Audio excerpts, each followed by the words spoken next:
Engineering in Tokyo, Japan. He received his postdoctoral grants from Rahamangala Institute of Technology in Thailand and Tokyo Institute of Technology in Japan as part of the Japan Society for Promotion of Science and Monbusho programs. He got his full Professor 4 position at the university in 1990 and had exchanged professional assignments in Thailand and Japan. He was assigned in 1995 to 2000 to be the executive director of the Integrated Research and Training Center, a JICA grant project, leading engineering research in state universities and colleges in the Philippines.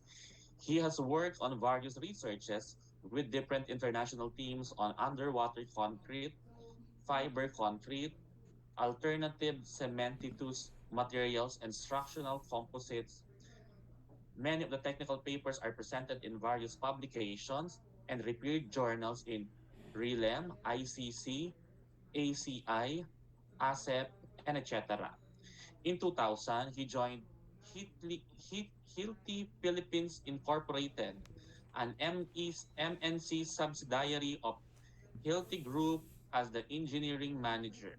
In 2005, he became the first local general manager leading a local executive management team, which is a first for Hilti in region Asia at that time.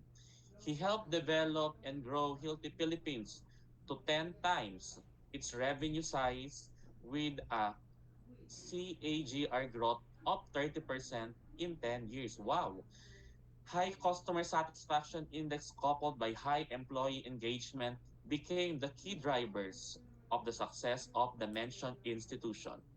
In 2020, he retired from the corporate world and joined the Hilti Foundation initiated organization in the Philippines, Base Bahay Foundation, as a general manager. Base is a non-profit non-government organization with a mandate to build communities using alternative building technologies with a network of partners and providing comfortable, affordable, resilient, eco-friendly houses with social impacts. The vision is to scale up partnership and the adaptation of bamboo and other green building materials for socialized housing. Ladies and gentlemen, another round of applause or virtual applause to the general manager of Base Bahay Foundation Incorporated, Mr. Pablo Corrillo, to discuss management of carbon sequestration and emission reduction among the bamboo value chain.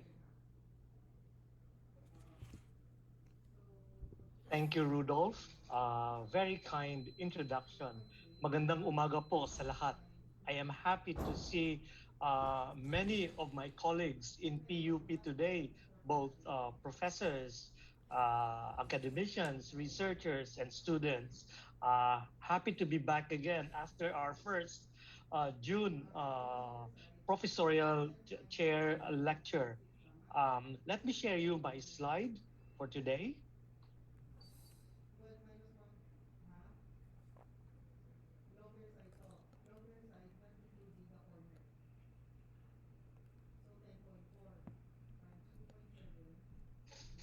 All right, I hope you can see my slide. Rudolph, malinaw ba ang slide? Is it good? Yes, sir. Okay, thank you very much. Um, the topic for today is related to our international conference theme on project management towards resiliency and recovery. Um, Today, I will be sharing with you some of the projects and studies made in addressing the climate change and its impact to resiliency and recovery in the housing sector in general. So I will discuss the management of carbon sequestration and emission reduction along the bamboo value chain.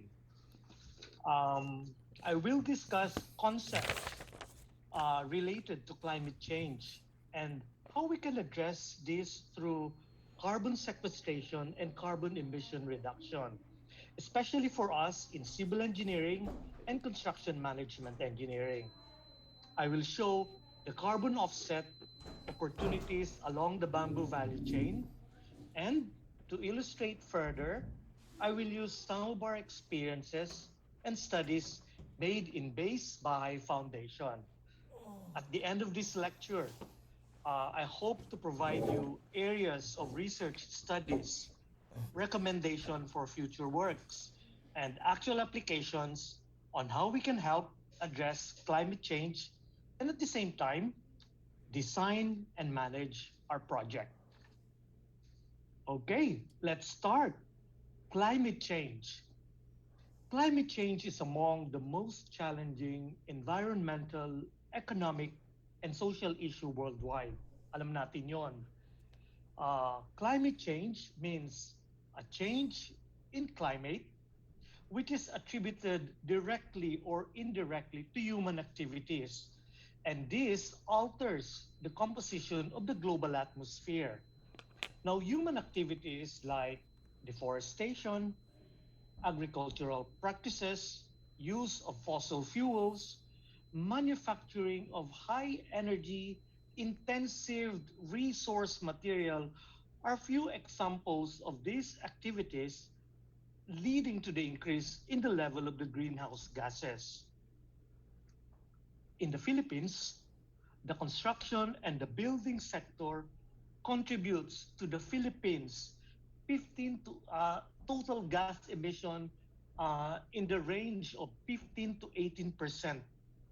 Now, the greenhouse gases, when we talk about the greenhouse gases, they are usually composed of CO2, carbon dioxide, methane, nitrous oxides, and fluorides. Now, these greenhouse gases are trapping the extra heat and raising the Earth's temperature. CO2 or the carbon dioxide contributes more than 50% to this global warming. And do you know that CO2 is increasing at a yearly rate of 0.5%? So can you just imagine in 100 years, this will surely result in an increase in the average global temperature of 1.5 degrees centigrade or more. The date, let me show you the date of change or change in the temperature as of August 2021 and comparing it to a baseline period in 1980.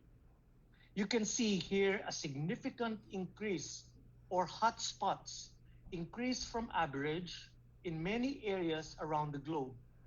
Since 1850s, the combined data on land and water showed that there is already an increase of about 1 degree centigrade.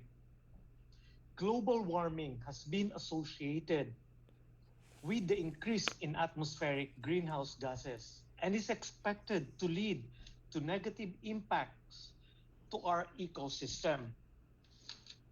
If I superimpose the changes in temperature that you've seen in the last slide, and I will superimpose that with the observed significant climate anomalies around the world, you can immediately see that there is an impact like record high temperature in Asia, in Europe, in the Americas, and in Africas. So there are already record high temperatures compared to as early as the records in the 1880. August 2021 alone is already recorded as one of the six highest global temperatures since the recording in 1880. So there is already a significant effect of the greenhouse gases in terms of the rise of the temperature globally. Now let's move closer to home. The Philippines is among the 10 most vulnerable countries to the impact of climate change. And this is according to the United Nations Office for Disaster Risk Reduction or UNISDR. Historical data from Pag-asa have shown that strong typhoons that used to happen once every century or every 50 years have been occurring more often. One good example is the super typhoon Yolanda with the international name Haiyan in 2013. It has caused thousands of deaths, severe infrastructure damage, and displaced families in multiple regions. setting back economic development in the provinces along its path. That is why this has made the Philippines a strong voice in the international climate negotiation. In March 2017, the Philippines signed the Paris Climate Agreement together with the 195 nations. And we submitted our nationally determined contribution or NDCs outlining our target to cut emission by 70% by 2030. And how do we do this? By pursuing low carbon development, cutting emission in energy, transport, forestry, agriculture, and the waste sector. However, as of 2020 Climate Transparency Report, the Philippines is not on track of this NDC target for a 1.5 degrees centigrade reduction. As a matter of fact, our per capita GHG emission in the Philippines has increased by as much as 49%. So therefore, for us in the academe, engineering, construction and management, we can participate and contribute together with our national government on how we can reduce greenhouse gases and mitigate carbon emissions from the side of the engineering. Okay?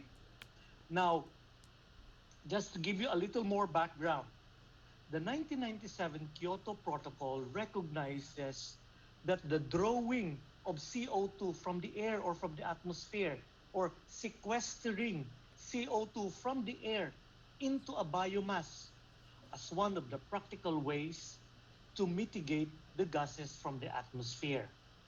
Here, the term carbon sequestration is born. Carbon sequestration describes the process of capturing and storing the atmospheric carbon dioxide in a stable state or sequestering and storing carbon. Now, the process can be biological, chemical, geological, or physical in nature. CO2 is sequestered directly by trees and plants through photosynthesis. And then, at the same time, while CO2 is being sequestered by photosynthesis, CO2 is also absorbed by, by the soils, wetlands, forests, oceans. So there is a biological process wherein carbon dioxide is absorbed by the soil, the ocean, the wetland, and the forest in this ecosystem, and they become what we call carbon sink. So na-store lahat ng carbon sa atmosphere in these geographical features. Do you know that carbon dioxide or CO2 is a tradable commodity? What do I mean by that? There are carbon markets that allow CO2 equivalent or the CO2 to be traded as commodity, meaning you can sell and you can buy carbon in the market. So how is this? The term is carbon offsetting. It involves the purchase of carbon credits from a greenhouse gas reduction project to negate the equivalent of a ton of CO2 emitted in one area. Let me give you an example. Let's say a ton or 1,000 kilograms of CO2, 1 ton of CO2 sequestered in a local reforestation project in Mindanao can be bought by a company in Switzerland through a carbon credit to negate the ton of CO2 they produce in their manufacturing plants. So carbon offset can be traded and sold because a financial mechanism was set up during the Kyoto Protocol. And one of these market or financial mechanism is in the form of CDM or Clean Development Mechanism or the regulatory market of Kyoto type. This is at the national government level. Now, for a company and individual level, the other form is the voluntary carbon market or the VCM. That includes activities of companies to offset their emission footprints. And because of this, the Think Global, Act Local was formed during the Kyoto Protocol. So, Act Local means so a local action like a reforestation in Mindanao, Philippines can have a global impact in the greenhouse gases reduction by negating a carbon emission of a company in another country like Switzerland. So whatever you do locally can have a global impact and can also impact other countries around the world. Now, bamboo in climate change and adaptation and mitigation. First, we know that bamboo grows very fast. It regenerates after cutting. Unlike trees, when you cut the trees, wala na, patay na yung puno. You have to replant again and wait for another 40 years. In the case of bamboo, even when you harvest it, it can regenerate itself and can provide sustainable harvest every 2 to 3 years. So it has the ability to regenerate itself because of its below ground rhizome stack, and meaning you don't need to replant. It needs little tending, little need for capital, labor, or chemical inputs to grow and propagate. Studies have already been made, and one studies estimated that the carbon stored in China's bamboo forest, will increase to about 700 million tons of carbon in 2010 to about 1 billion tons in 2050. This shows that combating climate change with bamboo can have a leverage. So, what is the mechanism behind carbon sequestration in bamboo? Let Pero me ba't pinatay explain a si little ano, bit. si Carbon Gino? in the atmosphere Si is Gino. Yung sequestered base into the admin. bamboo Okay. biomass Oh. Kasi by nag-PGR failure, photosynthesis.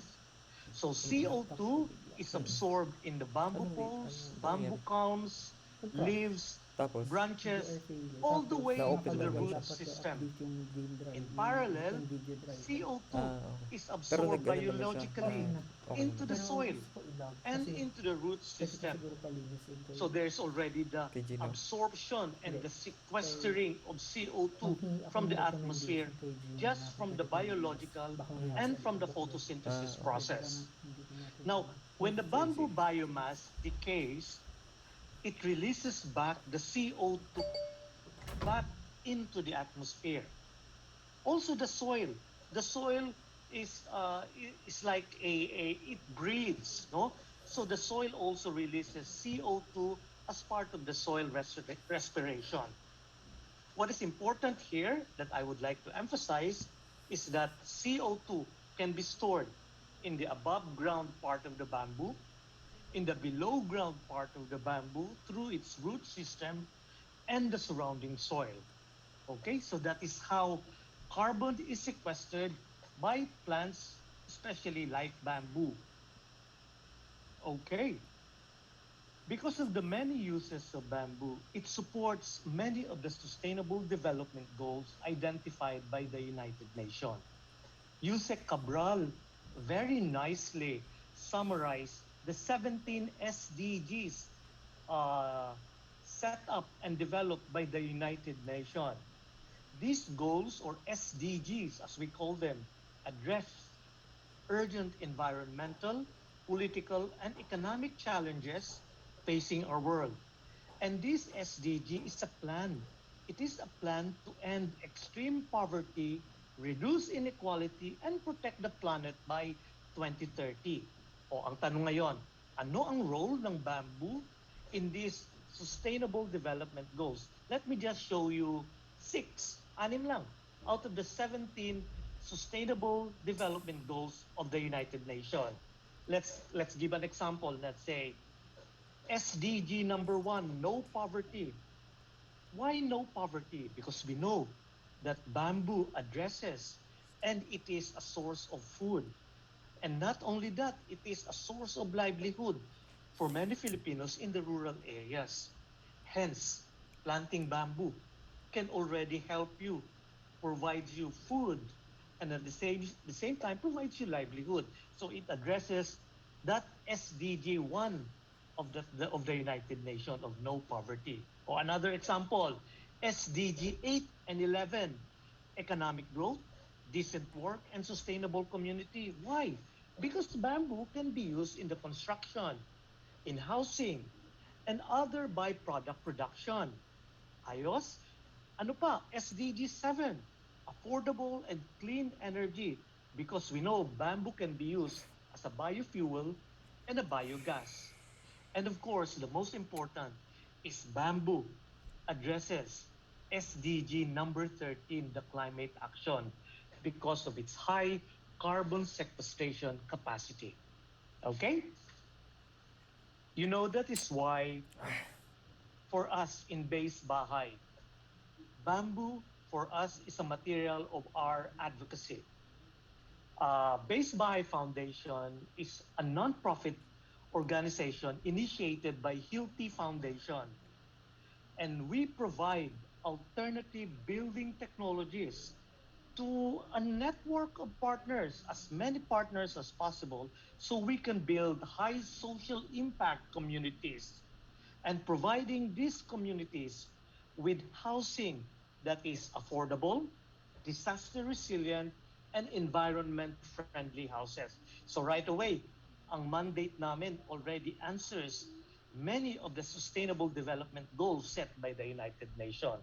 So we recognize the need of housing for socioeconomic growth of many poor families, but also a housing solution that addresses climate change and disaster resiliency. So we took on the challenge on developing technologies and building sustainable and resilient housing for low income groups and tackle it in an inclusive manner. Maybe you'll be asking, Doc PJ, why address socialized housing in an environmental manner and in the perspective of climate change? Una, nakita nyo na. And as you can see from the graph at the top, that Philippines is already na-score tayo as one of the climate hazardous country. Now, we also know that there is an increasing housing backlog of cost-efficient and disaster-resilient housing in the Asia Pacific. In the Philippines alone, we have already a backlog of 6.7 million units of houses, according to the Department of Human Settlement and Urban Development. Now, alam din natin, Philippines is experiencing rapid urban growth. Pero pag may urban growth, sumasabay, poverty also increases. And there is a strong vulnerability of low-income groups to disasters like typhoon and flooding that further exacerbates this current housing backlog. That is why, if we're going to address housing, socialize housing, and make sure that you address it in an environmental and in the perspective of climate change. So, Base Bahay's answer to these challenges is a building technology that is environment friendly, disaster resilient, and since it is a socialized housing, dapat mura, affordable. So we call the technology the cement bamboo frame technology, or CBF. And we make sure that they are typhoon resistant, can resist more than 240 kilometers per hour wind speed, earthquake resistant, and designed according to the Philippine Building Code, surpassing the 6.5 to 7 earthquake magnitude. And it should not be a bahay kubo, but rather a permanent house that can last from 25 to 50 years. And to make sure that it will last, dapat yung component niya fire resistant and the bamboo is insect resistant. Okay? So far, since 2014, we have built about 1,000 houses all over the Philippines. And we have already built 12 communities nationwide. and supported more than 4,500 individuals and their families. Now, we approach it not only in the way we just build houses, but rather participate in the complete bamboo value chain. So we support the community from harvesting of the bamboo to treatment to marketing it to use it for construction of houses and empowering them to have a sustainable livelihood in the community. So what do I mean by that? Let me show you a 2-minute video just to illustrate what do I mean by empowering them so that they will have a sustainable livelihood in their community. Okay? So before I show you the video, am I coming loud and clear to all of you? Is it good?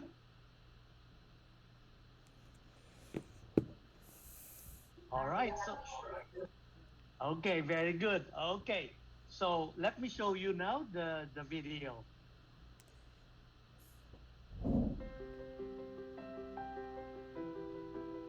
It's hard to imagine life without a home. For some Filipinos, this is a reality. Long-term quality homes are necessary in order for the people to develop stronger communities, thrive in safe environments, and lead better lives. This is why we believe in the need for sustainable, socialized housing. Base Bahay develops alternative building technologies with bamboo to create permanent disaster-resilient houses. But the one thing that will always be stronger than the bamboo used in every Base Bahay home, the people living in these homes. This is their story, a story of how growth builds sustainable transformation. Grow, build, transform.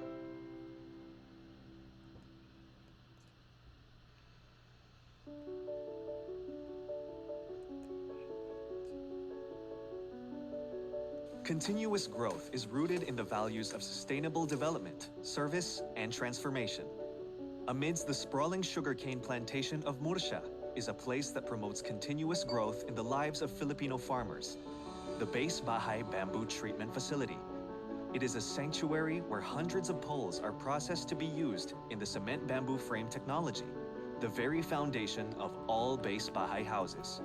It is a source of life for people like Berto.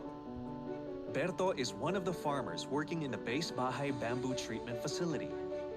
Dati, naghahuling lang naman na kami ng, kawayan. Tapos, may nag-alok sa akin na sa field ako ibig sabihin kami yung gumagapas ng kawayan.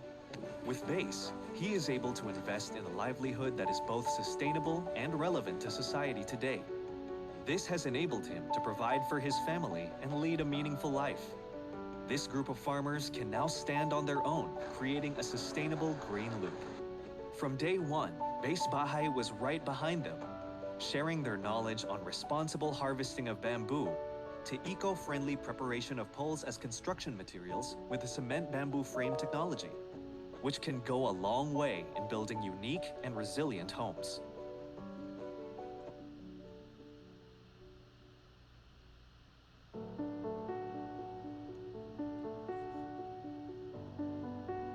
The Filipino spirit is resilient. After any setback, Filipinos always find the strength to stand up and rebuild. As one of the Hayan survivors from Basay Samar, this is exactly what Michelle and many others like her are determined to do. Their houses and livelihood were destroyed during the onslaught of Super Typhoon Haiyan in 2013. However, this does not stop them from searching for new opportunities to become stronger every day. Opportunities like building for Base Bahay. Dati nagtitinda po kami sa tindera sa ukay-ukay bago po ako napasok dito sa Base Bahay. Isa rin po akong biktima ng Yolanda. Tapos nung nag-start po dito, nagtanong ako kay engineer kung may trabaho para sa kung kaya ng babae. Masaya po. Kasi parang naging inspirasyon din ako sa iba na, ay pasok tayo kasi siya nga kaya niya eh. Tayo din. Michelle and her neighbors are the main beneficiaries of the Daughters of Charity, who has partnered with Base Bahay to build unique bamboo houses. With a renewed sense of hope, they have volunteered to help create rows of houses which soon will be their own. These houses use the cement bamboo frame technology to withstand earthquakes in compliance with the Philippine Building Code. With this, both Base Bahay and the Daughters of Charity go beyond simply creating shelter. They create homes.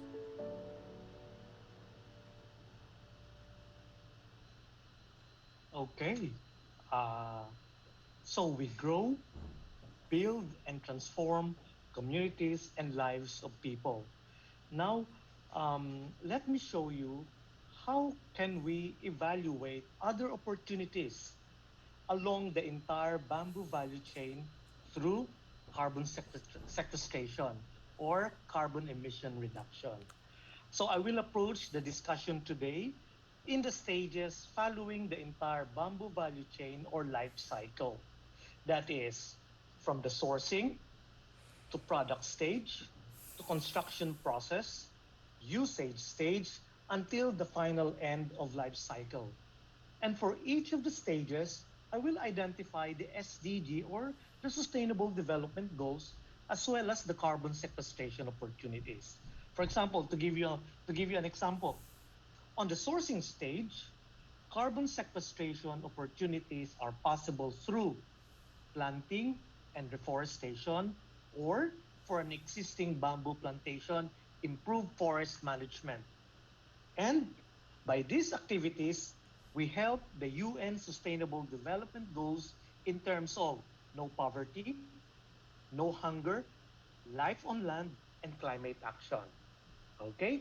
So just by doing this, we are already helping address the Sustainable Development Goals that we set out to do para sa Pilipinas. Okay? Now, under the sourcing stage, there are three broad ways in which the forestry sector can help to mitigate climate change. One, planting through afforestation and reforestation. Second, improve forest management. What do I mean by improve forest management? Ibig sabihin, ipuprune mo, lilinisin mo, lalagyan mo ng fertilizer, and then you do sustainable harvesting para mas maraming tumubo, mas malinis, at mas maraming carbon ang kaya niyang sequester. And then the third one is avoid deforestation. So preventing the conversion of any forest, whether it's a bamboo forest or tree forest, we don't want that to be converted to other land use. Now, bamboo hold great promise in carbon sequestration because of its fast growing characteristics, and it stores large quantity of carbon. Now, pasensya na kayo, medyo maliit ang table kasi gusto kong ipakita lahat ng kawayan available in the Philippines. There are more than 1,500 species in the world. Here in the Philippines, about 60 to 100. 60 yung pinaka-common. No? And according to the Department of Trade and Industry, there are now about 84,000 hectares of bamboo stands, and majority of this can be seen in Luzon and in Mindanao. You can see from this map the spread of where we can find this bamboo. Now, there are 12 species that are commercially important, kagaya ng kawayan tinik, kawayan kiling, botong, buho, etc. No? And and we know that they can be used for a lot of purposes, from food to agricultural and fisheries implements to furniture to handicraft to paper, fiber, and of course, construction material. Now, the most common variety or species that can be found in the Philippines is the kawayang tinik, almost 65% yon. And then may few percentage ang botong, buho, and bulo. Now, na-mention na natin, we've mentioned that bamboos are very effective as a CO2 absorber. They absorb CO2 in the above ground, below ground carbon, such as the roots, and in the soil as an organic carbon. So carbon in the bamboo forest tend to be stored in three parts. And majority of that, 55% of the carbon is stored above ground or in the living biomass. So nasa mga bamboo poles, branches, and leaves. So 55% of carbon is stored in above ground. And then 15% of that is stored in the root system, and 30% is stored in the soil in the form of soil organic carbon. So pag sinumatotal ko yung tatlong yon, above ground carbon, below ground carbon, and then the soil organic carbon, we have what we call the total carbon locked in the ecosystem in the bamboo forest. So above ground plus below ground plus the soil is now the total ecosystem carbon.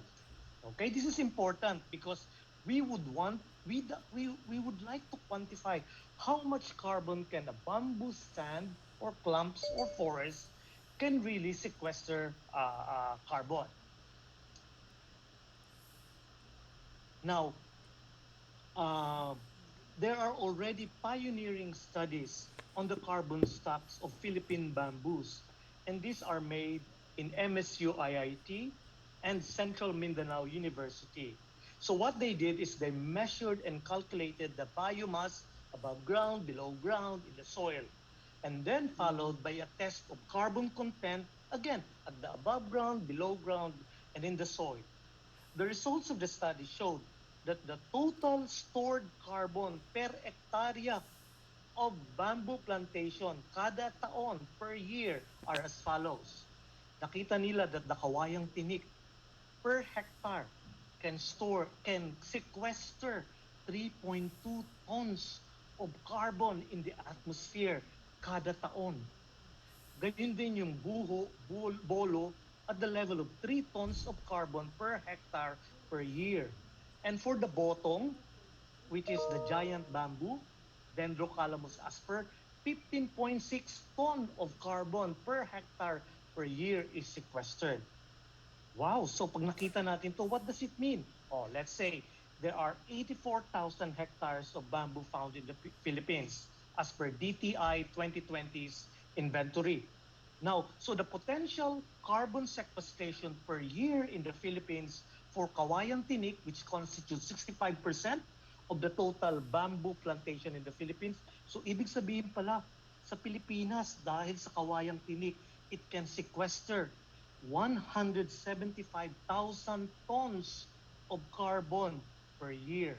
O kung botong yan or giant bamboo, it can sequester 105,000 tons of carbon per year. Now, you know, this is huge potential. And when you compare these values in terms of carbon sequestration, they are comparable to tree forests or pastures grassland. Okay? That is why, it's proven that bamboo can truly lock carbon in its ecosystem. So what are we doing now? Therefore, there is a campaign now to do sustainable bamboo forest management. So we would like to use bamboo as an efficient tool to address climate change or mitigate climate change. And the focus now is planting bamboo through afforestation, reforestation, and for an existing bamboo stands or clump, do an optimized forest management. Now, there are already projects or bamboo forest management projects that are already carbon certified and carbon credited. One good example is the NGO Food and Trees for Africa. They launched Bamboo for Africa and they were able to get voluntary and carbon credits. So what the community did, they did local community planting, maintaining the bamboo, and try to source other related value addition product that they can get out of their bamboo plantation. So in a 7-year period, they were already able to quantified and accredited and certified by a certifying agency, VCS or Vera, that it can produce 313.4 tons of carbon per hectare. Eh meron silang 200 hectares. You know the carbon credit that they will be receiving? Approximately 1 million US dollars. And 1 million US dollar carbon credit for a low income and for a third world country in South Africa is a huge amount that can help them move forward. Okay, so very inspiring, no? So just from the part of forestation. Now let's move to the next stage, and this is the product stage in the value chain. Here, we prepare the bamboo as a product that can be marketed and sold as a construction material or a finished product. So, the potential for carbon sequestration is base doon sa mga product pool, harvested bamboo product, and engineered bamboo material. So, na-mention na natin that carbon is locked in the harvested biomass. And this has more relevance for bamboo than for trees due to its fast growth and renewability. So every time we produce a lot of bamboo products, so we can produce a lot of bamboo products compared to tree products. So the more you use bamboo, the more you store carbon. And studies have been shown that the carbon stored in the bamboo poles is 51 to 54% of that bamboo pole biomass density. So parang sinasabi, half of the mass of bamboo is actually carbon. Dito pumapasok ang tinatawag nating carbon pool or carbon reservoir. So bamboo products such as houses, furniture, boards, or engineered bamboo are durable and can last 25 to 50 years, sometimes even 100 years. So we can now store carbon for a long time. Hence, bamboo products becomes a carbon pool or carbon reservoir. This is better that the carbon is locked in the bamboo product rather than the carbon or the CO2 is proliferating in the atmosphere and impacting climate change. Okay? Now, let's go to a little bit more technical. How do you evaluate the total carbon footprint of a product?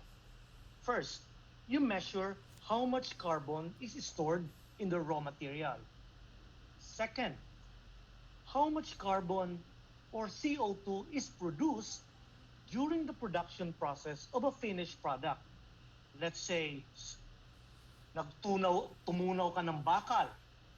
Pag nagtunaw ka ng bakal, you produce carbon dioxide during the process. So, how much carbon is produced during the production process?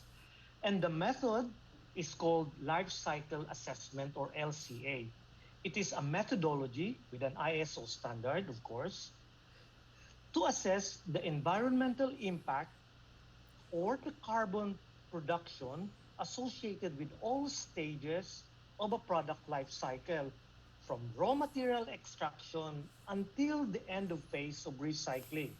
Let's give an example. Let's say I would like to produce a reconstituted densified bamboo panel or engineered bamboo. And to produce an engineered bamboo, I will do splitting, flattering, crushing, steam carbonizing, etc., until I come up with the engineered bamboo. Correct? What you do is you measure the carbon emission or the carbon produced during that step process. Let's say, during splitting, pag in-split ko pala yung bamboo, because I use this electricity and I use this a machine and I use this a fuel to cut or split the bamboo, so I have a carbon emission of about 0.03 kilogram of carbon for every kilogram na in-split ko na bamboo. Okay? And then what you can do is that you can sum up all the carbon produced in the entire process until the finished product. So for an engineered bamboo, just like this example, pinapakita, it is being shown to us that you produce 1 kilogram of carbon for every kilogram of the product you produce. Now, what does it mean for us engineers, architects, builders, and construction project manager? Now alam natin that how carbon footprint is measured, that's one. And we also know, since we know the carbon footprint, the term, you can now quantify the carbon footprint of all the building materials that you will use in your project.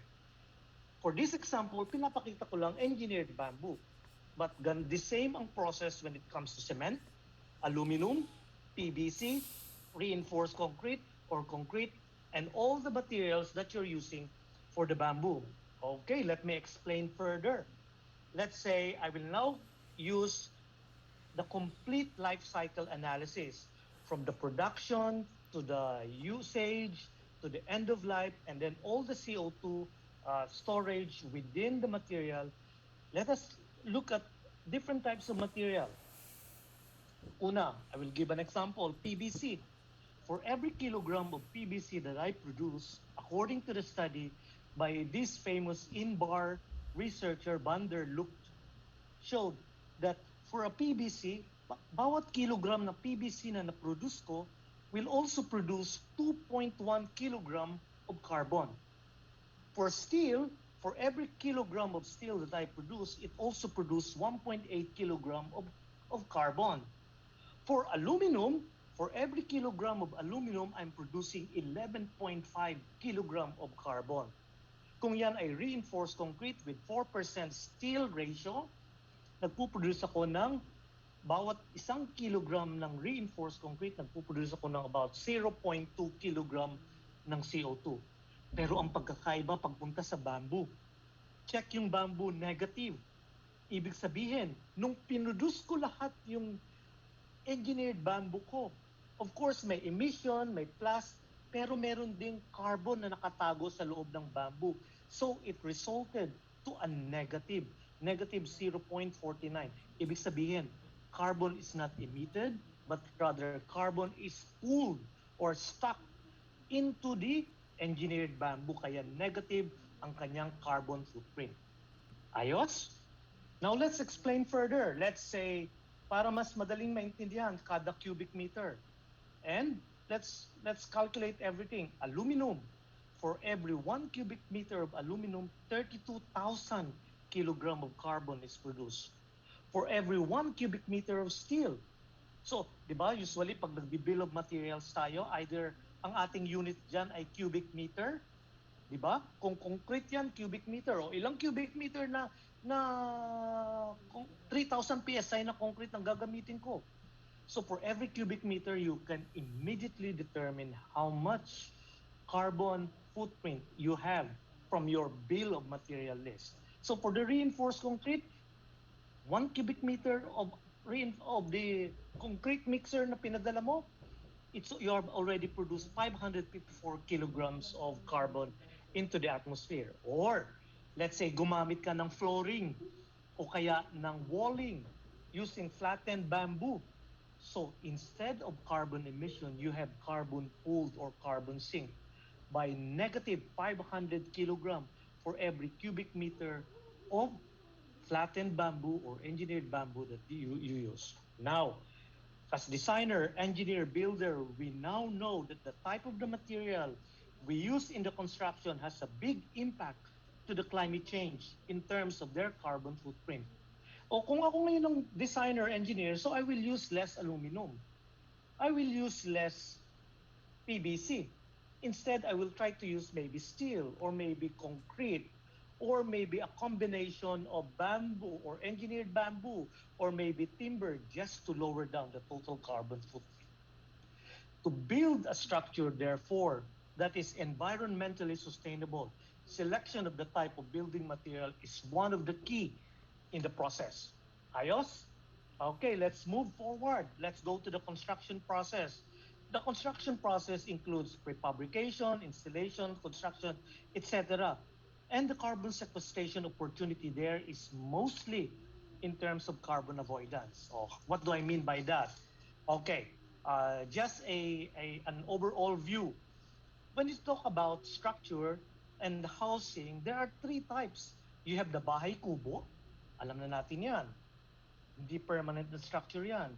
You have a bamboo frame plastered with cement using the bahareke and cementado methodology. And then you have the prefabricated house, lahat imbes na kahoy, puro bamboo laminated boards, veneers, and panel. Okay? So each house construction will have its own carbon footprint depending on the design of the house, the choice of the materials you made, the method of construction, and the usage during the service lifetime. Sa amin, sa base bahay, we use the cement bamboo frame technology. And we use this because of its very good carbon footprint in all parts of the construction. The cement bamboo frame technology is a prefabricated shear wall frame system wherein the load bearing is carried by the bamboo poles. And then may mga metal connection, and then you have a cladding of cement, mortar, plaster. The resulting carbon footprints of this house is largely dependent on the use of the bamboo materials, the design of the house using the shear wall frame system, and the method of the construction, which is a tilt-up construction. And because alam ko yung material, alam ko yung design, alam ko ang construction method, I can calculate the total carbon footprint through the life cycle analysis. Ayos? Okay. There is already a pioneering studies made on the life cycle analysis of bamboo houses. Corina Zalzer, one of the members, former members of Base Bahay Foundation, studied the cement bamboo frame houses in the Philippines in 2000. But she also did a pioneering study of life cycle analysis of bamboo houses. So she studied, together with the Base Bahay team, the environmental performance of typical building for low-income groups using selected alternative construction method. So what she did is she studied cement bamboo frame technology house, soil cement block house, coconut board base housing, and then she tried to compare it with your conventional may RC, may halige, at saka CHB or concrete hollow block house.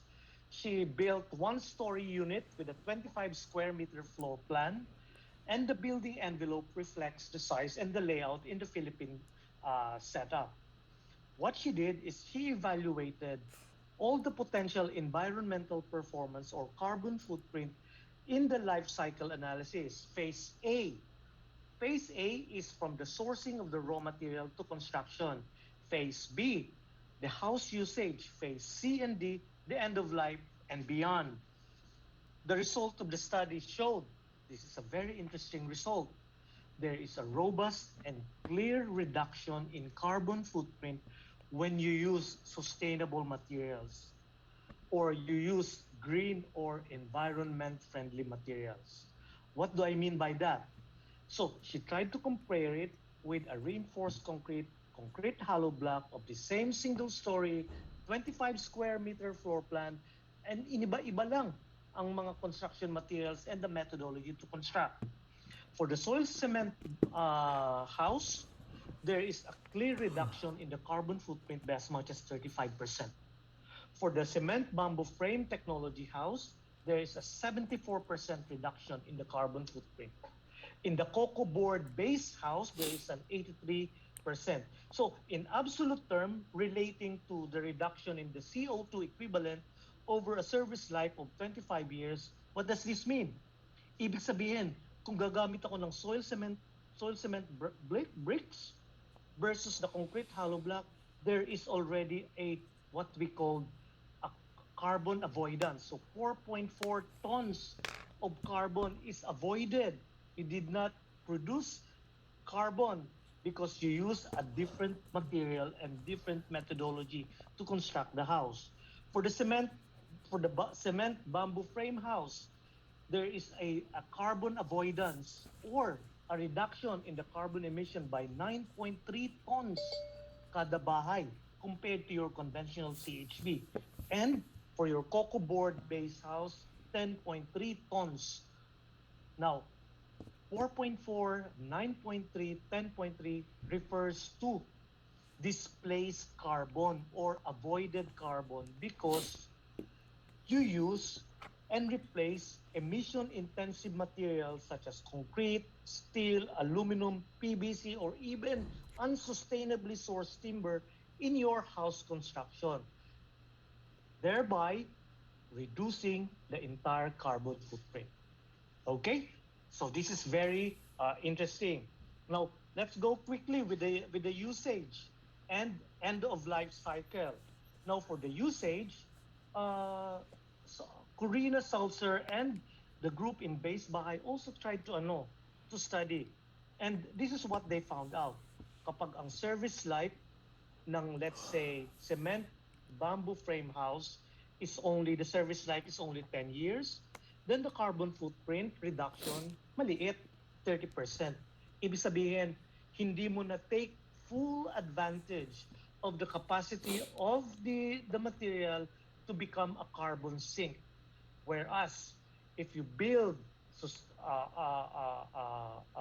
this technology for a service life of 25 years and more, comparable to your CHB house, then your carbon footprint reduction is 60% or more.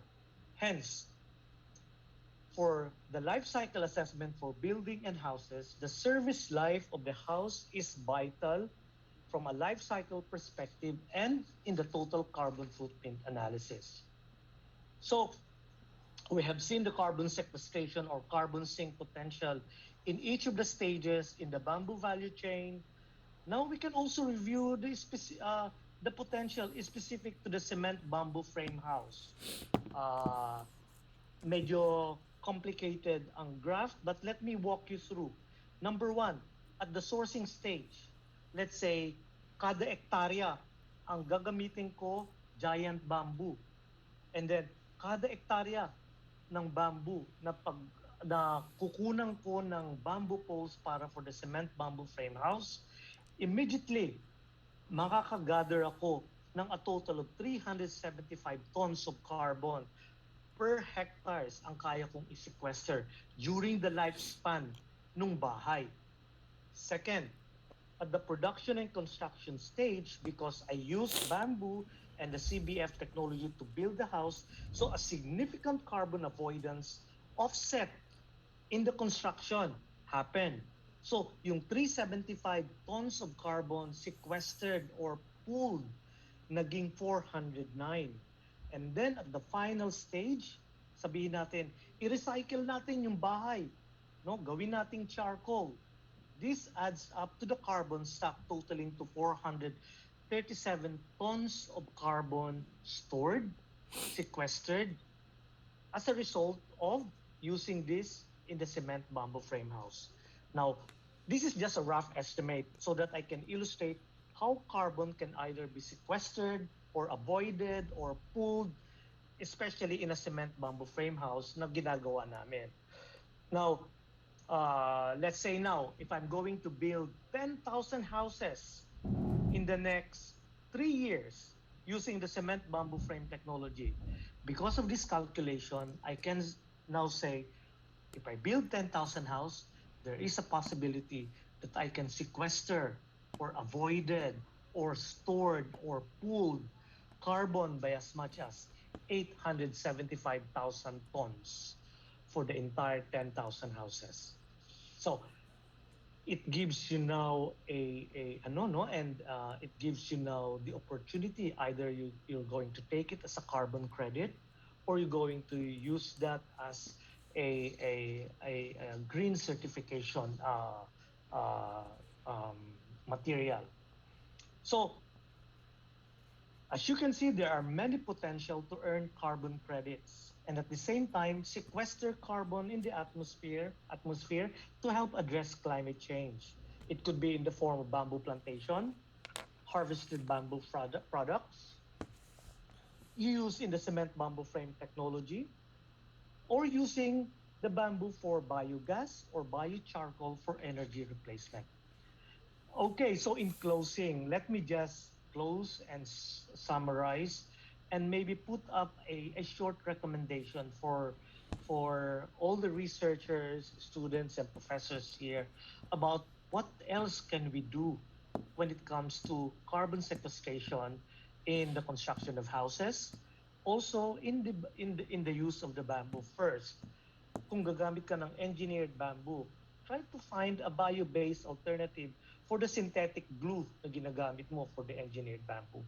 It's a worth studying. Number two, there is a need to develop an integrated bamboo industry so that the full value ng bamboo resource and then the sustainable sourcing of supply, infrastructure for treatment and transport and legislation can happen.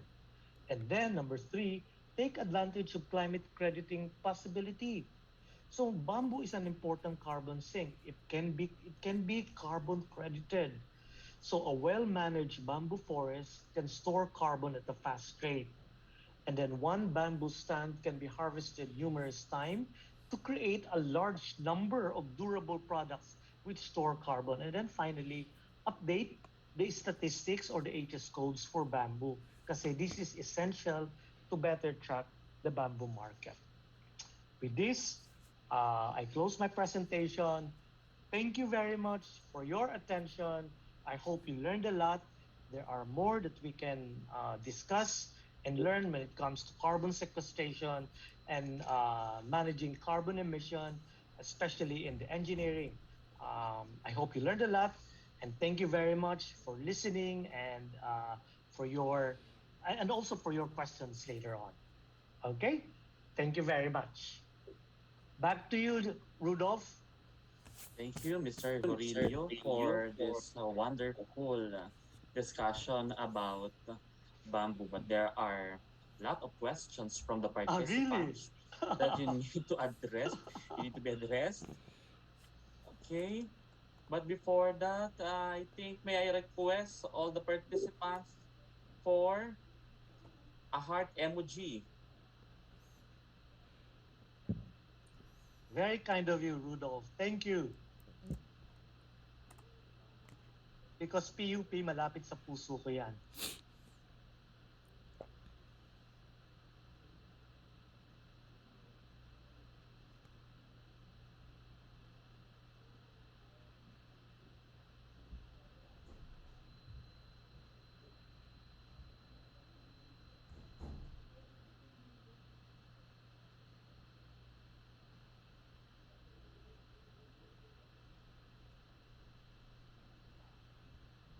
Thank you very much for the heart emoji. Thank you, thank you. Very kind of you. Okay, yan. Pinusuan na kayo, sir. Oo nga eh. Thank you. Okay, for the very informative discussions. So, what are the concerns of our participants? First, to Mr. From Mr. Diosel Delgado, in our municipality Cavite, bamboo are source of income every year. Bamboo are source of income every year we're cutting. It is affect do you think this contributory or this affects the climate change? Nice. Okay. Thank you for that question. Alam nyo, every time dapat you know how to sustainably harvest your bamboo stands in Cavite. Dapat ang ina-harvest nyo lang are matured bamboo poles and then iniiwan nyo yung mga bata pa. Usually malalaman nyo yung matured bamboo poles sa mga sanga noon kung ilang sumanga na yon. And then makikita nyo rin sa feature ng bamboo. So number one, if you do sustainably harvesting, hindi nyo ina-harvest yung bata, the more you harvest, the more it will regenerate. Kasi pag hina-harvest nyo yung bamboo, nililinis nyo rin yung bamboo clumps. So the productivity of the bamboo clump increases. And ang tawag dito, improved forest management. And as a result of that, dadami ang productivity ng bamboo clumps mo sa Cavite. And not only that, dahil dumadami ang bamboo mo, nag-a-absorb ng mas marami. Alam mo ba, sa study, yung mga bamboo na nasa forest o nasa gubat, mababa lang ang carbon sequestration nun kasi wala naman naglilinis nun eh. But if you do sustainably harvesting, ang pag-aaral nga, mga sa bamboo forest, mga 1 tons lang, 1 ton per 1 ton of carbon per hectare. Pero if you do sustainable harvesting, the 1 ton can jump to 5 tons of carbon sequestered every year. So that's a good question, huh? Now, I suggest you seek help on how to sustainably harvest your bamboo in Cavite. Okay, thank you very much. I think that is part of the ensuring environmental sustainability. That is among the sustainable development goals mentioned by Mr. Rodriguez in his presentation. No? So another concerns from Mr. Guillermo del Mundo. First concern, sir, would you seriously advocate for massive reforestation using bamboo to reforest our denuded forests and in areas left open by mining companies? Wow, beautiful, beautiful. Alam mo ba na yung mga deforested areas, the fact na tinanggalan nila ng mga puno yun, so hindi na siya naging carbon sink. Bumaba ang pagiging carbon, ang capacity nun to sequester carbon. So it just become like an open land. Now, if you start planting bamboo to this deforested area, and then you will rejuvenate again the land. Paano? Um, Unang-una, yung bamboo can add biodiversity. Second, it's a nutrient recycler of the land. Kasi pag deforested ang land, yung topsoil no nawawala, no, inaagos ng tubig. Whereas if you start planting bamboo again, so it becomes a nutrient recycler. Now, eto pa, hindi lang sa degraded o hindi lang sa deforested areas where you can do the planting of the bamboo. Actually, ang DNR is already pushing for that, pushing for that. Also, for areas where you have mine spoil sites, no? Halimbawa, yung anuhan ng yung effluent ng minahan, and then umaagos siya all the way to your waters, bodies of water. You can plant bamboo in those banks, and bamboo is a phytoremediator. It absorbs hard metal, and then it processes it and it stores it in its root system and in the ground. So yung mga heavy metals hindi na umaagos sa tubig. Instead na nasusolidify siya and nai-store sa carbon. That's why bamboo is a good phytoremediator. Now, if you have mine spoil sites and there are waterways or you can plant bamboo, then that is a good project to to follow. No? So, good questions. Very good.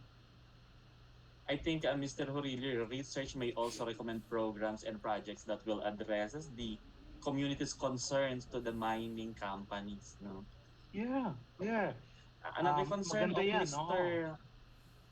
Yeah. And additional to the concern of Mr. Del Mundo, what bamboo variety would you recommend to be used for use in housing development that can withstand withstand the test of climate change and typhoons? Actually, maliliit lang kasi yung sa slide ko, yung 12 economically important bamboo species. Ang pinaka-common sa atin is the kawayang tinik or the spiny bamboo or ang scientific name niya Bambusa bloomiana, and it is the most commonly found in the Philippines and it's the most commonly used in construction. Pero kung magtatanim ka, kawayang tinik. But there are also other varieties now. The giant bamboo, no? The guadua, which is introduced from Colombia.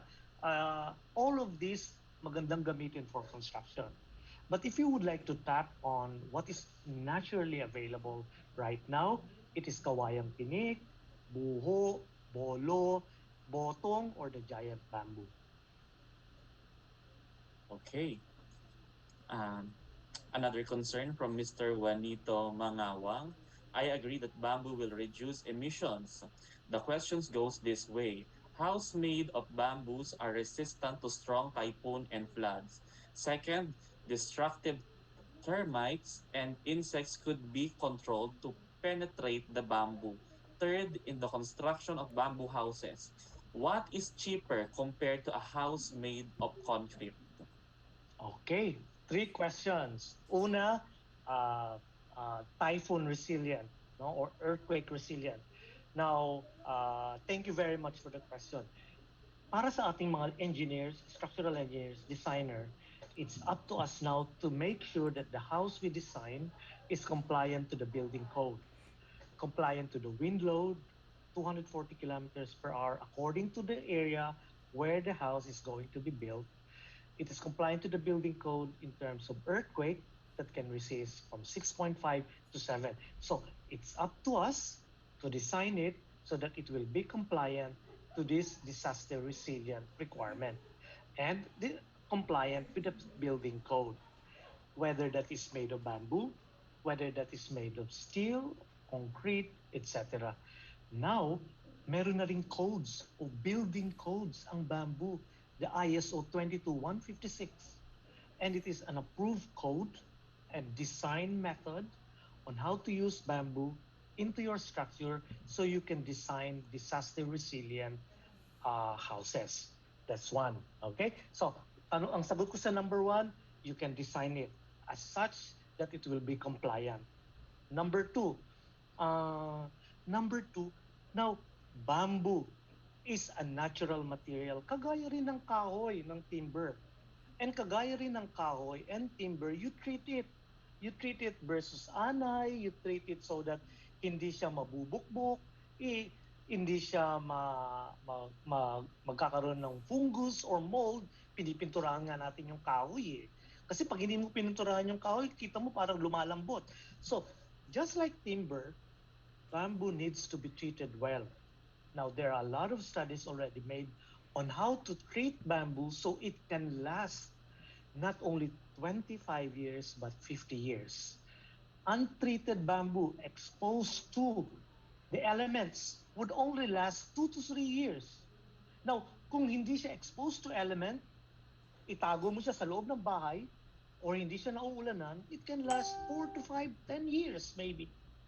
But if you treat it well, no, there are many methods how to treat the bamboo. Kami sa base bahay, pwedeng i-treat yan ng boric acid, permethrin, propiconazole, tebuconazole that would address fungus, powder beetle, termites, and then you can use the treated bamboo as a structural material that can last 25 to 50 years. Now, since the technology is accredited by National Housing Authority through the accreditation for innovative technologies for housing, the minimum service lifetime should be 25 years. But actually kami, I think, pag titignan mo lahat ng aming project, it is built for more than 50 years. So that's the second question. Ano nga yung third question? The Related third question to... is, what is cheaper compared to a house made of concrete? Okay, nice. Good. Ulit, ang comparison na gagamitin ko, yung typical topology ng bahay na ginagawa natin. And usually, para sa mga low-income houses, what they do is that nagtatayo sila ng bahay piece by piece, pero CHB, concrete hollow block, di ba? May konting haligi rito, may haligi doon, tapos all concrete hollow block. So let's say for a 25 square meter na bahay, and then I will do the bill of materials based on direct material and labor cost. We found out in our study that using a CHB and i-compare ko sa cement bamboo frame technology, the reduction in the cost, the direct material and labor cost is as much as 37 to 40%.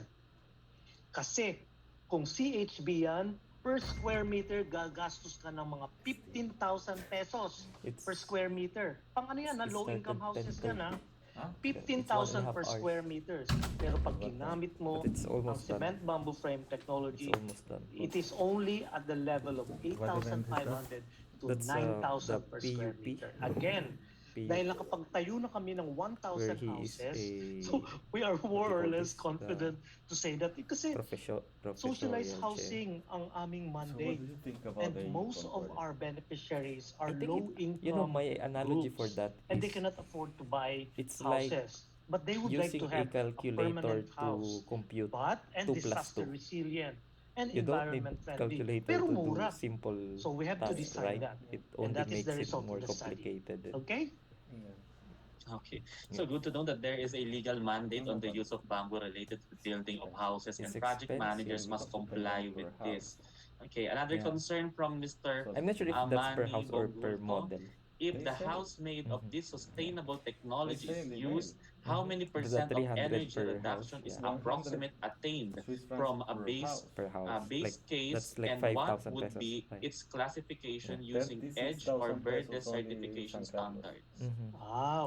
Yeah. 30, Manny, no, suki 100 si US Manny, dollars every time na per Mm-hmm. house. magtatanong, and Yeah. he always 100. asks Yeah. the most 5,000 pesos. difficult 5,000 pesos per question. house, yes. Yeah. Okay, first, So it's 36,000 in a project in like terms of Mm-hmm. energy, San It's Carlos. I don't have expensive, the and I data don't think right it will now, Manny, give in a lot terms of of the, value. kasi No. we can calculate It's it. But instead of energy, I will use I mean, instead the if we total have it carbon here in the emission Innovation footprint. Center for training Okay? purposes, So, it's kasi from something that carbon we emission call footprint, napakadaling i-convert um, yan into an in energy. Spanish Ang is tawag doon para is descrestar, eco-cost. montañeros We means can calculate to that, but I don't impress. have that data right now. yeah. But what I It's have is the carbon emission reduction. I think that Kung will work gagamit ka ng, kung gagamit ka ng CHB house, for you will produce or you will other emit tasks carbon by as much as that requires 12, really 12 intricate tons intricate of designs, carbon because I for saw a one of their single projects. story It's like they 25 tried to square align meter na the CHP bricks, house. but 12 with tons. Pag tinayo mo different yun, ha, angles, so it mag-emit will ka na make ng 12 to about like an 12 tons. architectural Dahil ginamit yeah, mo ang maybe cement for bamboo those frame house. things Yeah, or for Yung 12 tiles, tons you know, ng carbon emission na Yeah, reduced for to something 3 more complex. more or a complex. reduction Yeah. of about Yes, but 9.3 I tons actually I in terms go of carbon farther emission. than you.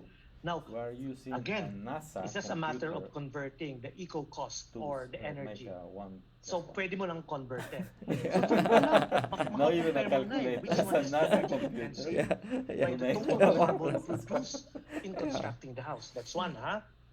Ano nga ang second question, Manny? And it's a lot of money. I mean, The second it's question, for me, it's still not clear. is it And approximately attained from my a base worry case? is And what would be how its long classification is using EDGE very or excited Verde with the certification project. Ay, standards? nice. Johan. Okay, okay. So But right who will now, be the Manny, responsible still for on the it? works. Yeah. We have a huge project and the in worst thing that Negros. can happen is that Naalala nyo yung my ultimately the presentation in workers the professorial do lecture, not I think it don't was use in it because June, they know July, in their wherein mind how I to showed do you it, that right? we are building 10,000 Normally, we cement make bamboo the frame table. We houses put in the Negros, picture of the panel together with behind. Habitat and the Hilti Foundation. And it defeats like the We are also working on concept the EDGE of certification. Now, of ang problema kasi sa EDGE certification simple right now, building, walang Yeah. bamboo. I mean, They have timber. No? Kasi pag nag-EDGE certified ka ng isang project, so titignan ang mga building materials mo, the Then you have to pay methodology them how you 3,000 do it, Swiss the francs construction for 1 year methods, monthly. and then yeah, it all says that, right, for technical the support. mechanical, Yeah. And electrical, we the don't have any toilet, questions, so we still need to pay them. the water It's like a system, the subscription electricity, box. lahat yun. 36,000. I Iniisa-isa but merong up ang also we have to EDGE pay in them 100 certifying that. Swiss per per No? duplex. per So, duplex. They all say of that 100 to fits 200 per doon duplex. sa Yeah. ginagawa So naming let's say bahay 200. using the cement bamboo frame So, technology. Kaso wala yung kawayan. It's 100 So per it's in the unit. work, Mhm. it's in the per house. process. Mhm. And So we are project of working San Carlos directly will with cost us the Washington another Group in 38,000. IFC. Yeah, Okay? it's US dollars. expensive. Maybe So there is in the already near future, I can also present that in one of the 70.6 professorial lectures. thousand That would be US interesting. dollars. Mhm. And I think they I already think it's present a related, as you mentioned, proposal with the the term timber, development no? of the From tool that Ronald costs us another Fernandez, Sir Ronald 70,000 Fernandez. US So, dollars. can So bamboo we're construction talking now replace about timber and almost steel? 200,000 US dollars. Right. Pwede, pwede. Oh yeah, that's Kaya too lang, much take money. note ha, Yeah, that's a lot. No, give me that money. when you Triple the design a salaries of bamboo the house, SSR. you are practically doing timber design. That's true. Just to be That clear, is more. for us structural and engineer here doing the design, when you design a bamboo house, you are actually They are designing not adding using the and timber I mean, design. how Now, ang come medyo these guys are pagkakaiba crazy? They lang don't know that is we are that a social yung timber company. ay Yeah. nakakat And they want to ng charge 2 us por per 2, house, 2 por increasing the 4, cost of our and Oh, then their for each of mindset the is sizes, it's meron na Hilti siyang paying property. them. Now, pagdating Yeah, sa but- bamboo, it is all circular, it is Hilti is- all poles, We'll pass the or money it from is one packet to composed of another many packet. I mean, poles. So, the- makes it I a mean, little bit 30, more how many houses specialized are 36,000 on how US to dollars? design it. But the method is the same. Ano pa ang pagkakaiba? Each house is Sa timber, you can $4,000. do Some lap have joint, di many ba? You houses. can do Yeah. different kind of joint. You can do T joint, you can do Maybe wing I joint. don't know. Maybe Pagdating Johan sa was bamboo, thinking since you're dealing with the pole, they're medyo iba na. underestimating the And the workers too much. mechanism is a little Like bit they different. cannot, you know. But if you Yeah. design a lap joint, lap joint, ano yan? No, Hinge design yan. I like the Diba? lap Oh, technology lap joint, things, roller Mhm. design, roller support yan. but not that kind. So, ganun din sa Yeah. bamboo.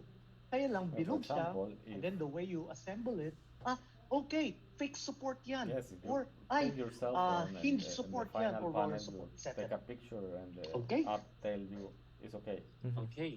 So Yeah. non, I but think there's a we're running missing out of connection. time, I but don't know, there but it's are still it's but too much. there are a lot Yeah, of it's too much. questions in the chat box.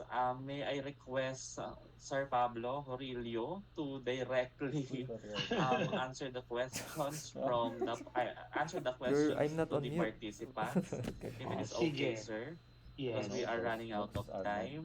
Oo. But And then, the Rudolph, discussion is very fruitful. Yeah. nice, thank you. Rudolph also tell They're the, becoming too I'm sensitive telling all now. the yeah, viewers so now, So just telling you that you can get my the school contact number and is contact like email boys and address girls that from are the for secretariat investments of will this conference, and feel free to and send the me an email. active Uh-huh. Or you can LGBT you and can whatever. follow us in Facebook, the base And field, the other or day, I don't know in what our they were doing an website. activity, and Mhm. my Okay? son just said, "Oh, this is too gay." Okay, in fact, And most of the the ladies were participants so is angry with asking for your him, and presentation. one of his friends said, "Don't say Sure. that. They will Sige. cancel I you." can edit some of the so that I can give you a copy. Okay. Yeah. Okay sa akin 'yun. So, Okay, let okay. us now proceed I to the awarding okay. of Because I'm recording certificate. now I'll stop recording. This is done. It's finished already. Yeah, it's just awarding, so stop record. No, let's record the awarding. So I think now to make a joke of gays and that all that is not. You have to be one of them. Yeah. Right. So they cannot make jokes of heterosexuals as well. Like what? I don't know. Hi Rudolph. It's like when a black guy called. Hello, I guess Sir Rudolph Yeah, is they can do it. Between them. Yeah. Frozen. And Na frozen po si Sir. Okay, Latinos has, may we also call on Dr. Rosemary Beth Dizon to read the content of permission our to use the certificate? word, but Ma'am Beth? Yeah. because Ah, we are yes, not Sir white. Mark. Thank you We're so not much. white, yeah. And also thank you so much to our So dear but it depends on the plenary legal speaker, Dr. Pablo Say Aurelio that. Jr., for a Yeah, but very the problem excellent is for us in discussion of Spanish, a negro is very not an offense. interesting Yeah, topic. it's black. Sir, Right? I am It's a black. fan It's of black. bamboo products, and And it is then really my So you long can say cherished dream to have a modern he's a negro. bahay kubo. Wow. Actually, to make negro friends, So I say allow me to negro or negrito. present to Yeah. you the Very certificate black. of recognition So, on but behalf it's of all the committee with love, members, no. both from the Yeah. Polytechnic The artist University here, of the the artist Philippines, here. Open I University don't know if they System, still use that, but and before we used them International Project negrito. Management Yeah. But Association I of don't know now. Philippines. I don't hear it a lot now. Okay, so the certificate of recognition is hereby awarded So I to told you Dr. the Pablo story Horillo of the Jr. Uruguayan in football player. grateful Uh-huh. One of the acknowledgements Uruguayan football of player the that medyo maliit po plays yung binabasa ko in of England his have a great match engagement game and make insightful goals. academic And one contribution of his best friends in as Uruguay plenary speaker, texted imparting him unparalleled knowledge Instagram. and expertise Oh, during the I think international it's Cavani. conference So on Cavani, project management with the congratulations, you theme make a Project great Management job. Towards So Resiliency Cavani and answered him, Recovery, gracias held negrito. on October Uh-huh. 26 Because it's to how he 28, called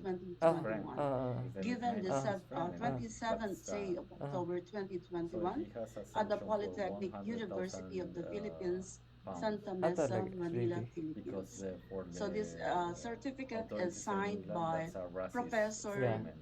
And Mariano even the Roque S. Seno president of Jr., Uruguay has to the call them and chairman say, of you cannot judge us. International First, Project he's speaking in Management Spanish. Uh-huh. Second, Association is his Philippines, friend. Is and of Ah, course you by are yeah. our dear charging him President, for cultural Dr. things that you don't Manuel M. Uh-huh. understand, and Quezon. Thank you you have so to pay. much And again, how about what Dr. did the friend Pablo say? The Horillo friend say, Jr., a big, crazy. big Okay. Thank you round of very People, all the applause much. people in Yeah. for Uruguay say this is our crazy dear because for plenary us the speaker. expression is no racist at all. Maraming salamat Yeah. din po. So you, Yes po. Thank you so Yun, much here and the God Thank you. term bless. gay in Thank Filipino, you it's po. bakla. But Thank you if you're very friends with that much, gay, Sir you can Pablo. call him So bakla. another heart emoticon if you enjoy Or this sometimes morning that session. gay friend of yours will also call you But of course, there's bakla. more in the But it's afternoon. like So a it's friend or brother. lunchtime. yeah. Yeah. We have allotted 1 hour for your lunch and preparation for the